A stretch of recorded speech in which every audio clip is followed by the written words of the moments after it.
Leo had spent 3 years on Veloria as Earth's cultural attaché, learning to navigate the crystalline towers and the Byzantine politics of a civilization that had mastered interstellar travel, while humanity was still discovering fire.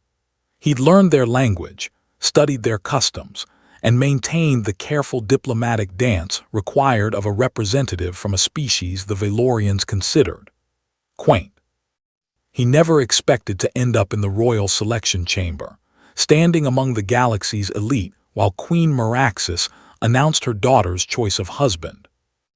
The chamber was a masterwork of Valorian architecture, walls of living crystal that shifted through colors as they absorbed and refracted the light of Valoria's twin suns. Hundreds of dignitaries from a dozen species filled the space, each representing worlds that span the Galactic Council. Ambassadors in exoskeletons, beings of pure energy contained in crystalline vessels, and creatures whose forms defied easy description all waited in anticipation. Princess Bella stood on the elevated platform beside her mother, her silver skin catching the light like moonlight on water. She was beautiful by any species standards, with features that seemed to shift subtly depending on the angle of observation, a trait unique to Valorian royalty. Her eyes, however, were constants, deep violet pools that held an intelligence that had unnerved Leo from their first meeting 6 months ago. Leo stood near the back, as befitted Earth's status in galactic politics. Humanity had only achieved faster-than-light travel 15 years ago, making them newcomers to a political arena that had existed for millennia. He wore his formal diplomatic uniform, feeling absurdly underdressed compared to the flowing robes and energy shields of the other attendees.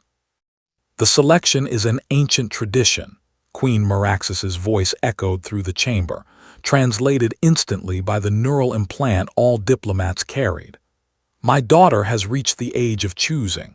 By our law, she may select her mate from any being in the known galaxy, regardless of species or station."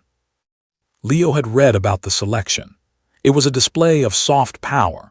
The chosen mate species would gain significant political influence, trade agreements, and technological exchanges. Every major power had sent their finest candidates, beings of incredible wealth, military prowess, or political cunning. "The princess will now make her choice," the queen continued. Bella stepped forward, her gaze sweeping across the assembled crowd. Leo felt dozens of beings straighten, preening under her attention. The Crick's ambassador, a being of living metal, actually hummed with electromagnetic anticipation. The Fashion Prince's feathers flared in a display of bioluminescent glory. Then Bella's eyes found Leo. His breath caught, surely not.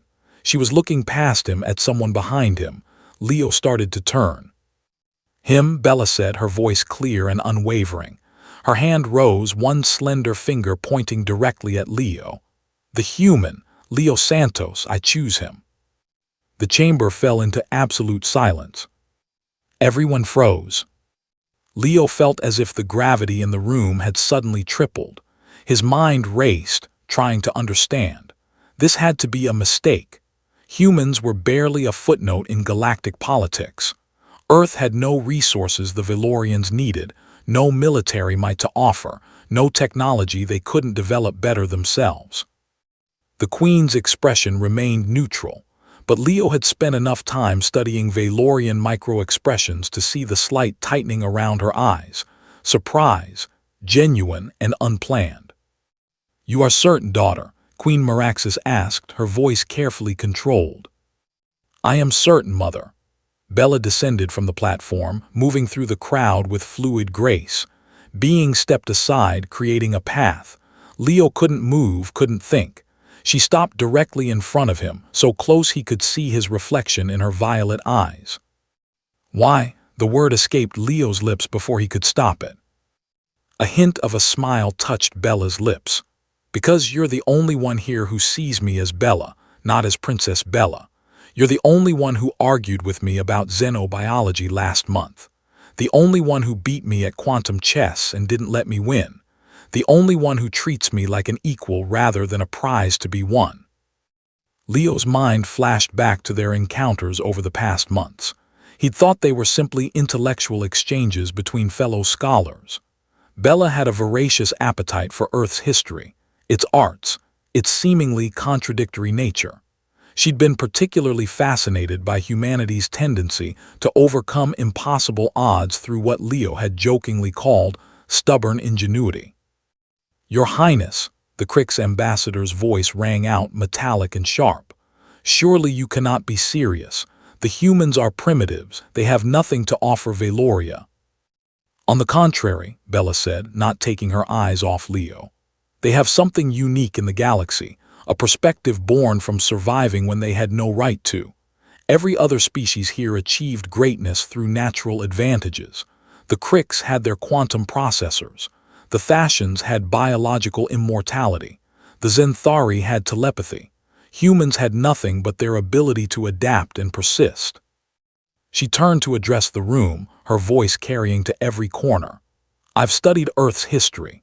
They survived ice ages without technology. They rebuilt civilizations from ashes. They went from atmospheric flight to landing on their moon in a single human lifetime. They've made themselves formidable through sheer determination." "That's HFY propaganda," someone muttered from the crowd. "Is it?"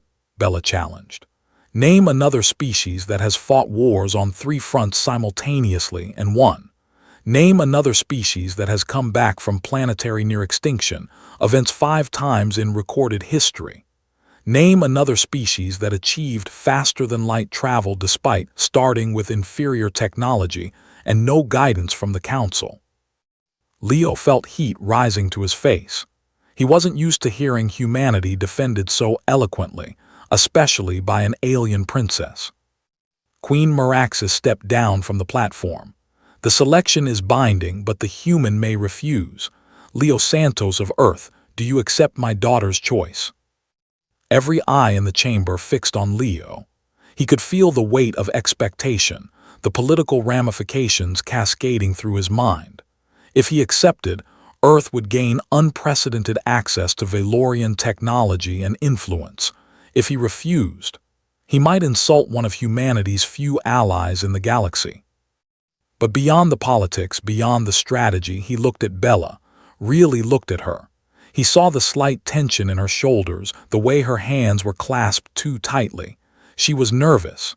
Despite her confident speech, she was genuinely worried he might say no. "I have a question first," Leo said, his voice steadier than he felt. Bella nodded. "Is this about proving a point about humanity, or is this about you and me?" For the first time, Bella's composure cracked slightly. A genuine smile spread across her features. "Both. Can it be both? I believe in humanity's potential, Leo, but more than that, I believe in you. These past months talking with you have been the most intellectually stimulating, frustrating, and wonderful experiences I've had. You challenge me. You make me think differently. You make me want to be better." Leo felt something shift in his chest. He thought about the late-night conversations about philosophy and art, the heated debates about the ethics of genetic modification, the time she'd laughed, actually laughed, when he described humanity's first disastrous attempt at first contact, which had involved a musical greeting that the Zenthari had interpreted as a declaration of war. "Then yes," Leo said, "I accept." The chamber erupted in chaos. Some species cheered, others protested, and several ambassadors immediately activated their quantum communicators to report this development to their home worlds. Bella stepped forward and took Leo's hand. Her skin was cooler than human skin, smooth like polished stone, but with an underlying warmth that pulsed with her heartbeat. "You just changed galactic politics forever," Leo whispered. "Good," Bella whispered back. "It was getting boring." Queen Meraxis raised her hand, and silence gradually returned. "The selection is complete. Let it be recorded across all worlds. Princess Bella has chosen Leo Santos of Earth. The bonding ceremony will take place in accordance with both Valorian and human traditions." As the crowd began to disperse, some in celebration, others in barely concealed outrage, Leo leaned close to Bella. You know this is going to be incredibly complicated. Everything worthwhile is complicated, she replied. Besides, I've read your human literature. You have a saying, don't you?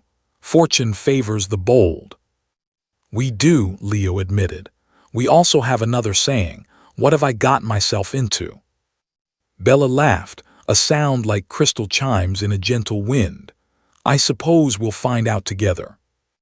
As they walked out of the chamber hand in hand, Leo realized that Bella had done more than choose a husband. She'd made a statement to the entire galaxy.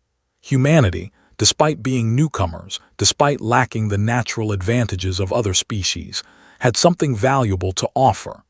They had the audacity to dream, the stubbornness to persist, and the creativity to find solutions where others saw only obstacles. And maybe, just maybe, that was exactly what the galaxy needed.